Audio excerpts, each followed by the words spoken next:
So today we are going to be doing a review of Owl House, and by we, I mean me and my older brother, Brian. Brian, what do you think of the characters to start us off? We're talking in the context of a very straightforward show. Yeah. Mostly reliant on humor. And I think that's, like, nice. I think it's Disney Channel. It is. I mean, you're not expecting any insane character progression networks here, anything, you know, really stemming from surprise or shock value. You're talking about some pretty straightforward, simple characters meant to tug at the heartstrings, and I think the show does that perfectly. Part 1. Part 2, the sequel, Electric Boogaloo, is that one-dimensional characters are fine. You know, I think that the concept that every character has to have this in-depth personality or ulterior motives or some sort of dark twist is kind of overdone today. You know, you see it come in ebbs and flows, but to me, you know, every once in a while, if you have a character you could sum up with a couple of words, really speaks to the strength of the personality of that character. I mean, if we're going to go into our feelings overall about the cast of the show. Well, let's start off with the titular, most important, best character in the show, Hootie. Hootie absolutely is where I think any conversation about the characters in Owl House needs to start, for sure. So let's just get this out of the way. Best character, hands down, right? I love our protagonist. Oh yeah, the main protagonist of the show, Hootie. And then the other guys whose names I forget because they're just not as important. There's a Idaho, and the Baron. So like we're gonna put the elephant in the room on the stand and talk about it, right? Which is that Hootie gets too much hate. I mean, really, this has actually been a trick for all of you. You come in here for a review for the first season. Really, this is actually just Hootie stan content. Hootie fan club. I feel like they do a good job in introducing who they need to introduce, because I've argued before, Willow, Gus, and Amity are important characters. They're not quite the core group so much as the inhabitants of the Owl House. There's a supporting cast, for sure, absolutely. Which is why they're introduced in episode 3 rather than episode 1, which would imply Hootie is more of a main character than they are. Oh, absolutely. Yeah. I mean, Hootie's more of a main character than Luce and Ida and King are, you know, he's the titular character. Actually talking about the full cast of characters, though, you know, moving into beyond our Lord and Savior Hootie. When there's no adult really in the house, even Ida included, like, to talk about everyone. Ida. Oh, God. We're already there. Oh, God. You told me to drink before we did this. I know. Yes. And, you know, even with Ida, right, you look at her as the matriarch, right? The brains of the house, the head of operations, is still kind of a dumbass. And I love that. I love that about the show, is that every character is kind of a big dumb idiot. Yeah. Which I relate to so much. Oh, it's like, when you really get down to thinking about who has the brain cell, I can't conjure even a guess as to who has the brain cell. Did you say conjure on purpose? Why? Because of the witch thing? So help me, I'll leave right now. Do we want to talk about anyone specifically? Is there anyone you really want to dig into? Yeah, let's put the secondary character Luce. Okay, so because we're talking about what the show's going to define as the protagonist, even though we all know. I do think Luz is one of the most realistic 14-year-olds I've ever seen. We had a conversation earlier today about vanilla mains. Yeah. Right? The bland, self-insert, Kirito. What? really cup holders for people just to like pour their own personality into. Yeah. And then I think it's like something special when you have a character you can still relate to and a main character who you can still vibe with, who is actually kind of their own personality. Yeah. And I think Luce fits that role really well. Referring back to my earlier point, I love a good dummy. Yeah. For lack of a better word. Someone who is not in control necessarily of their situation or actions, but rather is along for the ride because it's the best that they can do. Hits a really important chord with me. Yeah. Because I, too, am only trying my best. Moving past Luce, even, Ida and King. Yes. As the third level of cast, since number 1's Hootie, number 2 Luce. Yes. Number 3 Ida and King. Obviously. They're so good. They're so good. They did a good job of creating this found family dynamic, because every friend group you can pinpoint the brain cell. Yeah. Like, Bo had the brain cell. In She-Ra. Right. Or like, what's another show? Wanda has the brain cell in the Fairly Odd Parents. I had to go way into my registry of shows for that one. When it comes to the Owl House, literally no one has the brain cell. And I actually mentioned that you had said that different characters in their like little squad of 4 have the brain cell and the others don't. Right. Which is important because none of them technically own the brain cell. It's more like they have a share. Right. It's our brain cell, comrades. Called like an Uber pool. It's an Uber pool of a brain cell. You get in, but you're not always going to be on for the ride. Yeah. There are certain characters who burden the entire like responsibility role or the entire, and it's never like, you know, it's just kind of sometimes it's like a wet blanket, right? when you let different characters kind of step in and take control during different situations, and set aside their idiotness, their dumbassery for a short moment, I think it allows for a lot of fun scenes. I think it allows for much more personable characters, because like whenever I watch a show and there's someone who's like got their shit together, I can't relate to that. No. What is that? No. If we go further into that, so we got Luz. I always like to touch on, is the protagonist of the Owl House a Mary Sue? The Mary Sue. The Mary Sue. One scene where she's in the school and he's like, oh, you can do all of the tracks because I guess you're the first bitch to think of that. And she's like transforming into all the colors like Sailor Moon. One sleeve each. Yeah, like one sleeve each. Like true 90s aesthetic. You know those jackets that had all the colors? Yeah. But that was like a little Mary Sue. But I'm not going to go here and say Luz is 100% Mary Sue because I think they took that whole second episode to combat that point. Right. Part one, there's the, you know, is it you who defines your circumstances, or perhaps in some cases the circumstances that define you? Is it that Luz is the first who's able to do these multiple tracks of magic or schools of magic? Or is it the fact that we're supposed to focus on the fact that she actually rejected the norm by choice? I'm gonna do all the magic, kiss my ass. Which, in a way, Ida was the first to do that, but she just wasn't doing it in public. She was like, fuck y'all, I'm going to my owl house. Ida was a radical, but she didn't radicalize others. Really, I guess the point I'm trying to circle back to is, at the end of the day, I think Luz has a great personality. I think she has quirks. I think she has different character facets that make her a very unique individual. When you compare her to other people in the show, it's very easy to differentiate her from anyone else. Yeah. And I think, secondly, while things tend to work out in the end of the day from the Owl House, because until the season finale, really, most things were kind of episodic, I think she has struggles, right? Yeah. She has things that she has to realize that she has to overcome, or maybe there's facets of her personality that make it better for other characters to tackle problems as opposed to her. I think there's like enough in there that covers those bases. I appreciate that they stuck to her having to use like the old form of magic, like drawing it out and everything. Like, I think that was good that they stuck to that, because a lot of people abandon their rules of magic if it's like a show with magic or a movie with magic, which I also appreciate they kept the circles. It's just a small detail, but like, I really thought they were gonna like abandon that so soon. But knowing there were moments where I cringed at like what Luz was doing means that she was well written. Yes, absolutely. Because that's realistic for a teenager. Oh, for sure. Yeah. And like, that's the other thing too, is like, I think so often it's easy to look at this as a young adult and and be like, you know, yeah, sure, I'm in my, you know, latter years of youth. Realistically, I'm gonna be dead soon, probably. That's the thing though, is like, you know, I appreciate the lighthearted nature of these characters, and Luz specifically. I think that to have a somewhat, maybe not naive in a negative sense, but positive, right? Yeah. So someone who's maybe a little bit more of an optimist is nice to see every once in a while. Yeah. I'm already sad enough for myself. Exactly. Yeah. Like, I know that the show is gonna, even if they're gonna have sad moments, I know it's gonna have a happy ending. Mm-hmm. I like that. We're escaping. We've more or less defined escapism right now in here. This is what we're doing. So you mentioned, like, the magic circles. You mentioned the rules of magic and how she hasn't been able to escape them. And I think that's a great segue into the setting. But before we get there, let's talk Best Girl. Many might not be aware, there's a thin line for defining Best Girl. Because Best Girl's not your favorite character. Best Girl's not the best character. Best Girl is its own unique category. Yeah. Because I already fucking know, though, you're conflating them in your mind. And don't talk. I know what you're thinking. Don't look at me. Amity's Best Girl. Tell me. So here's the thing. Yeah. Is number one. That's very rude of you. Right. Number two, I don't deserve this. Number three, you are correct. Amity is both my favorite character and the best girl. Genuinely speaking, we've messed around a little bit in the past and talked about my appreciation for the enemies to friends to lovers, question mark? Ooh.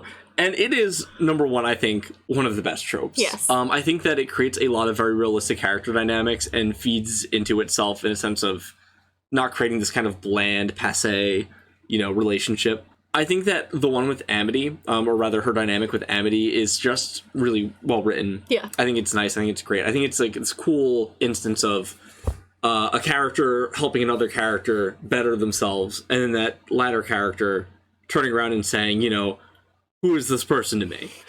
And I think it's really well written. Yeah. And you know what? I think that having gone back today to watch the first episode or two, I forgot how much Amity sucked. She was not nice. She sucks. She sucked. Because you kind of forget. Because at the end, you're like, oh, like, Amity's so sweet. Ooh, ooh. Ooh, she's always blushing. And you go back, she's like, ooh, it's half-witch Willow. Did I remind you today that you suck, Willow? Yeah, she's just like the meanest person. She's a little gremlin. Yeah. God, it sucks. And like, I don't know. It's something about it to me. It's just special.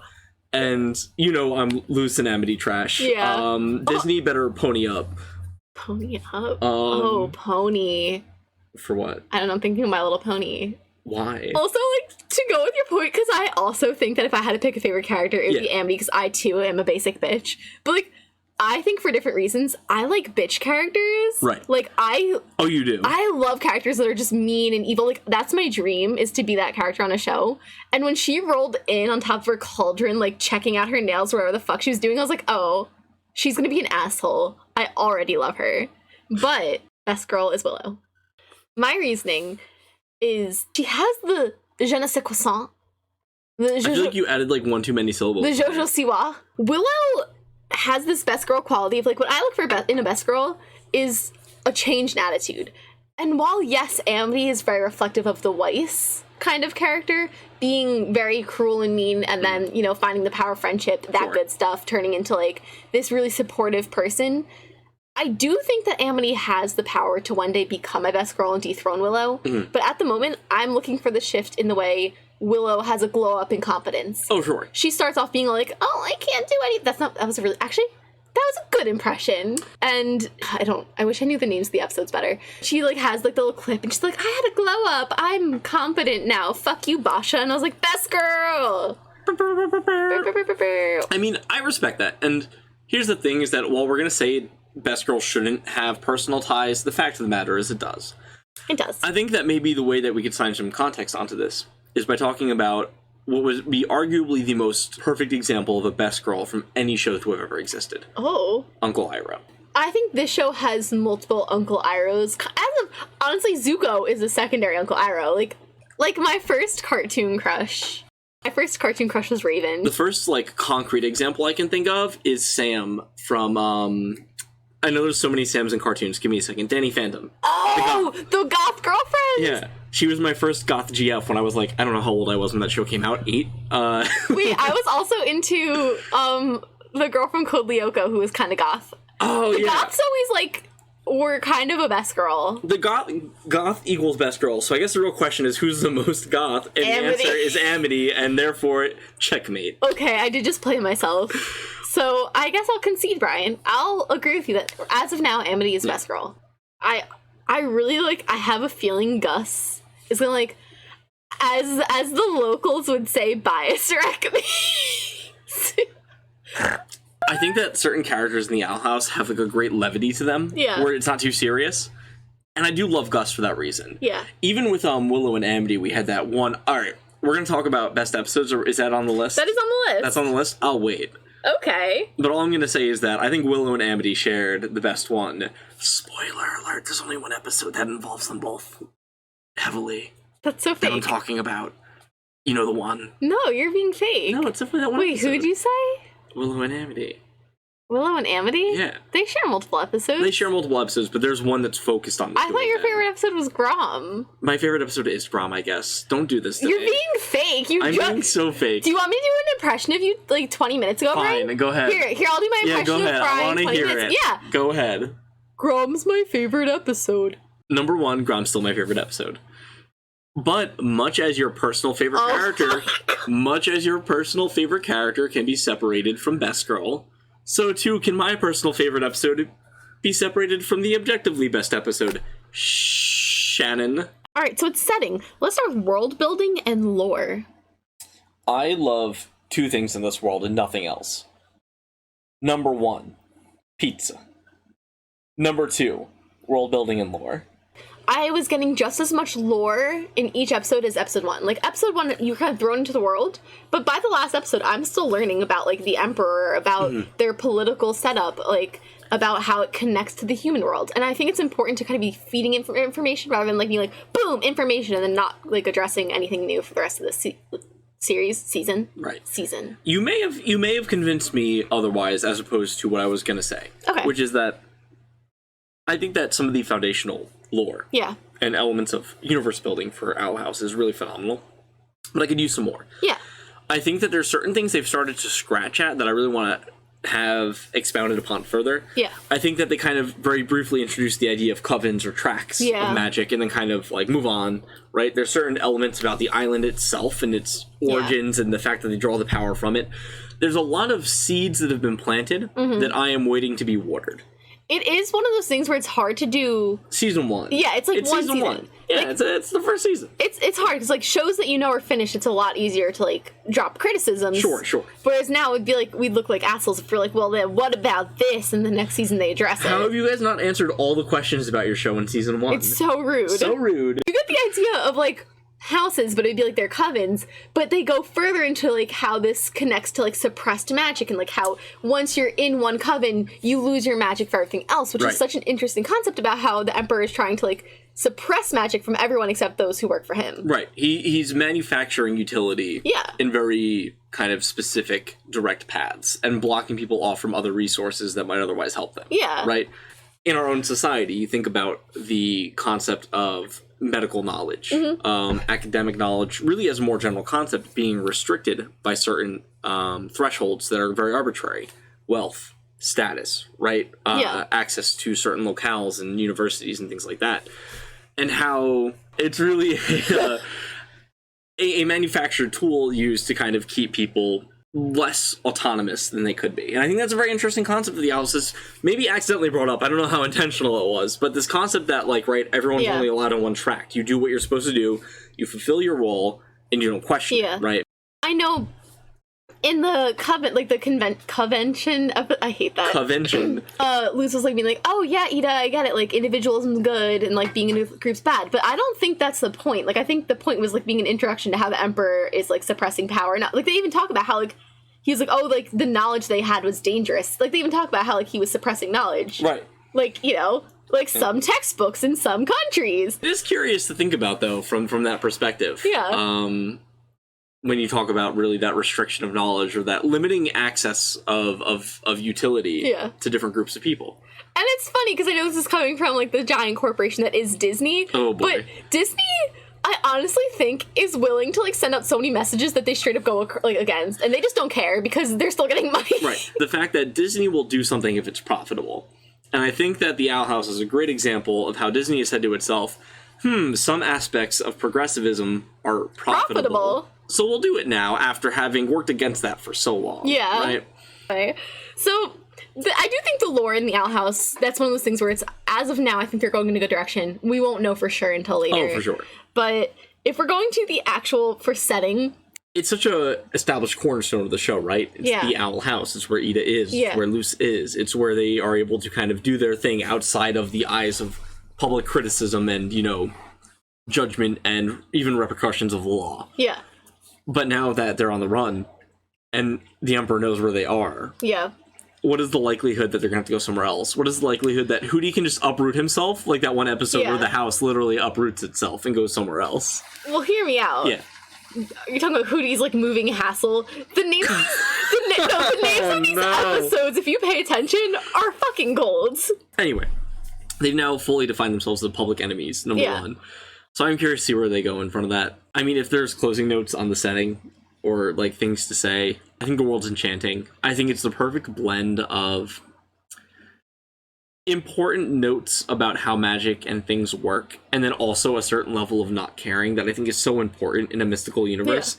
Have you seen some of the characters in the background? Oh my god. When they walk around or like different things? Like, yes. There's a certain goofy aspect to it that I think is so important that adds to kind of this whimsical nature of the show. And I mean, if you want to talk from a very objective standpoint, kind of removing from where we are right now, from both the art style and direction and also, I believe, the voice acting and different elements, I think that the construct of the show lacks not at all. I think that, you know, we can talk specifically about plot points and things like that, but when I watch the show, there's nothing that really disappoints visually. I think that the casting is great. Villain roles, to me, are always... They have so important. So important. Have a special place in my heart. I love villains. Not that I think the guy who played the Emperor Bellows, I don't think he was bad, but listening to the guy who voiced the warden in episode 1, he went off. It's like this certain like kind of like it, because I think it matched, and perhaps it matches the tone as it goes, because in episode 1 we had a more silly tone, right? And his kind of evil voice was more like impudent wench, and then you go to like the last season, wench. Exactly. Yeah. But then in the last episode, when you have the actual emperor, his is more of like a, I don't know how to describe it. Calculated. It sounds evil. Yeah. But it doesn't sound as like base level. It's more of like there's something more to it, something hidden that we're gonna find out more of, and I guess that makes sense because that's how he be. Oh, for sure. Do you think the emperor is going to be #therapy jutsu'd, or do you think he's going to be Hugo'd from Kipo? You know what I'm saying? Okay. So, like, are we gonna get some like antagonist redemption going on here? I think we spent that on Amity. Unless you're Naruto, most shows only spend it once. Anyway, this is supposed to be a quote-unquote family-friendly function. So I can see them being like, oh, Emperor Bellows, you just needed a hug the whole time and you were taking out your feelings the wrong way. There is some historical evidence that he has done some awful things to witches, right? There's a whole concept. Yeah. And I think it would be disappointing to see a historical subtext set aside for the sake of convenience of forgiving a modern character. You do know what happens to covenantless witches, don't you?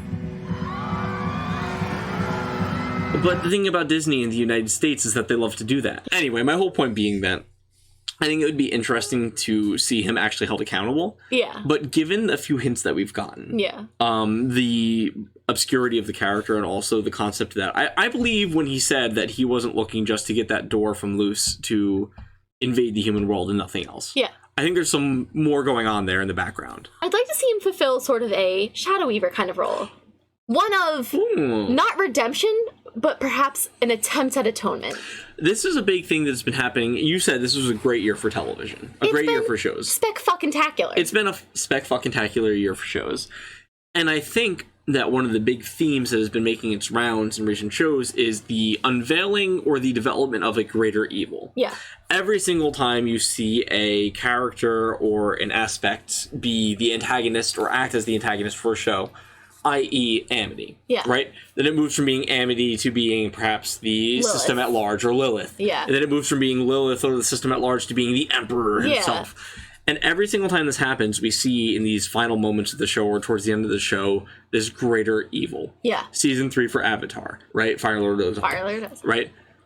For She-Ra, spoiler alert. Amazon Prime.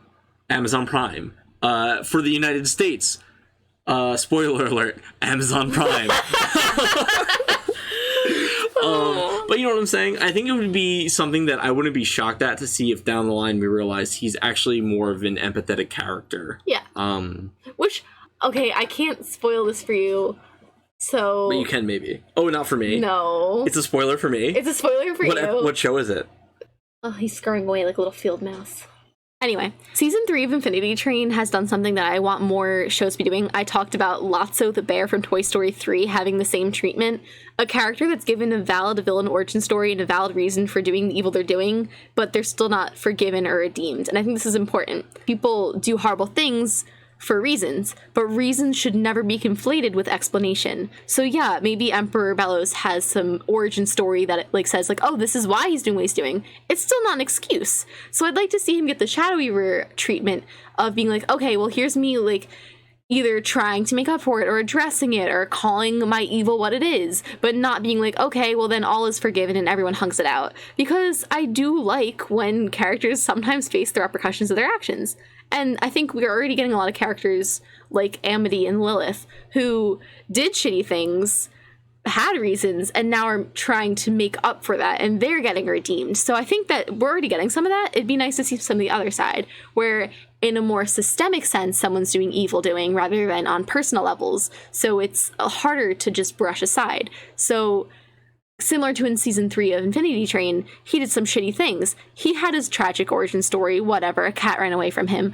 But we don't have to forgive him because he never took the hand that was lent to him to do better. And I do have a feeling, I know I'm projecting way into the future, that Emperor Bellows will get the same type of treatment. So I guess at the end of the day, even though that it's very episodic, we're going to definitely see an element of narrative focus. I think we're going to see a much more long-term, serious tone work its way into the show ever so slightly, in a much more measured fashion than you might see something more like She-Ra, Dragon Prince, that kind of puts its long-term narrative up front. I think that I was pleasantly surprised to take a show that was so episode by episode, moment to moment, and to take the last episode to make it this big, cohesive, widespread finale. Honing in on the nature of the socio-political elements of the show, talking about the deep lore, as it were. Yeah, I do think that the second season, while like you said, will still have like the upbeat tone, it's probably going to be more overarching in terms of plot, because now the stakes have been raised. And once you raise the stakes, you can't really go back from that. Shit at any moment can hit the fan. Right. And I think now we're there because the Emperor, who like he's like sitting there sipping this Mountain Dew Soul and like speaking in his soul up. He's drinking Soul Up. Die. He's drinking Coca-Cola. Solera Mist. Realistically, we're talking about now the next season. Yeah. Which there's so little known about it. There's so few theories and kind of expectations. What do you want to see? I would like to see more about Gus. I like his personality a lot. I think he has a lot to offer. And I feel like every show has that one character who is kind of basic but ended up in like a group of friends who all have these like dramatic, life-changing stories going on. And I feel like that's Gus. Because you have Willow being like the underdog who's like really powerful. You have Amity who has this like kind of shitty upbringing and has to like learn to fight against it. And then you have like Luz who's like not even in her own world. And you have like the Owl Lady and Lilith. And then Gus is just kind of vibing. Yeah. And I want to know more, but I don't want to be too impressed with it, you know? I would love to see more Willow and Gus. I would love to see maybe a little more Lilith. I think, yeah, like, I think that's like a great opportunity for season 2 is to really start to focus on these somewhat tertiary characters who've worked their way now into like the main cast. And the last 2 episodes made me want to know so much about their upbringing. Oh yeah. Number 1, the last 2 episodes made me hate Lilith. Number 2, the last 2 episodes then made me love Lilith despite myself. So, like I said, I think my biggest expectation, or rather what I would love the most to see... Wait, that's a lie. Season 2, Loose Amity. Within me, there are 2 viewers.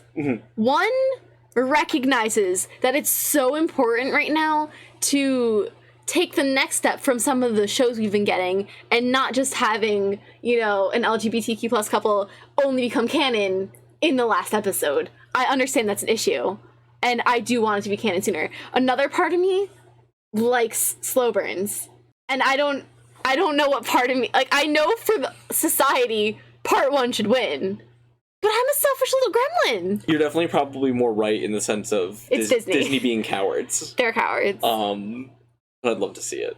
Brian, I think this would be a good segue into probably the burning question within all of us. What do we think about this ship? Which, on Reels, like, I know there are not that many ships going on the show right now. It's not like She-Ra where there's like a million different things, or like Ruby where everything has its own fancy ass name. Wait, I love this game. What would be the Ruby ship name for Luce and Amity? The Ruby ship name for Luce and Amity? Yeah. That's tough. Do something stupid. Well, listen, I'm trying, but you're asking me to think of a lot on the spot right now. Oh, but you could do Coca-Cola on the spot. Coca-Cola came to me in a dream. Coca-Cola was divine intervention. I hate this. Humanity. That's perfect. How did you do that? Brian, it came to me in a dream. Oh my goodness. Humanity is the canon name for my ship at this point in time. I am oh so hopeful. Yeah. And yet oh so prepared to be disappointed by Disney. The thing is, like you said, with Disney comes down to profit, and I think they've realized after everything coming out in the last year, that's profitable. It is, and like I'm just more worried about the fact that so often have writers and people who've struggled to put this stuff through been confined to this trope of last episodism. Yeah. Right? The whole time it can be hinted at, it can be cued, and then like only then at the final episode is it shoved in for the last couple of seconds to... Again, make the profits off of what they expect to make profits off of, as opposed to writing and actually developing a long-term, genuine relationship. I don't want to discredit all of the work that the writers are putting in and what they're fighting for, because from what I've heard from every writer that's been putting stuff out in the past 2 years that, like, had the representation, they've had to fight tooth and nail for it. We're talking about censorship. I don't know if you know this or not. The writer for Owl House, whose name eludes me currently, but... Dana Terrace? There you go. Did a Reddit AMA recently. And during that, they talked about, I think, like, the whole shipping thing, and she more or less said that it's not as huge a focus for them, which is fine. Like, to me, for someone to say, like, hey, we care very little, or not that we care very little. It's not our main priority. Yeah, if the focus of the show is other things than, like, relationship shipping or whatever, like, that's valid, and, like, I have no beef with that. But in this case, this is the first time where I feel like there is a possibility of it happening just casually. A lot of what would normally happen across the course of a series has already happened within season 1. Yeah. I'm gonna find Mickey Mouse and kill him. Moving on. Season 2. Yeah. I think I want more of Luz's backstory in the human world. Because Interesting, yeah. I think they keep it vague enough where they're like, oh, you don't have that many friends. But it doesn't seem like... Like, it seems like while she was, like, an outcast, she did talk about, like, oh, I knew, like, an Augustus in the human world, blah, blah, blah. I feel like she probably still had, like, connections, perhaps family. Of two things. To fully commit to not talking about it very much would be one thing. To fully commit to starting to involve it is another. What I'd really hate to see is a very half-assed kind of Luz backstory human world thing, because episode 1 covered a lot of basis with that. With Owl House, I'm so content watching the show and enjoying it because it has, number 1, phenomenal sense of humor. The jokes to me always land. I think that it's very funny. Number 2, a very balanced, very decent cast. I think that the animation and the setting is charming and involved enough. I'd like to see a little bit more about, like, the world building things, but, like, you know, again, season 2 hopefully can cash in on some of that stuff. And, like, they towards the end really got me involved in that long-term narrative that I just mentioned. Like, the last episode or 2 really drew me into this conflict going on between Ida and the forces of arguably the peoples against, you know, the Emperor and what his whole backstory is. I think that the show is phenomenal. I hope that Disney allows enough agency to the writers and the animators and everyone involved to really cash in on what we're hoping for. Yeah.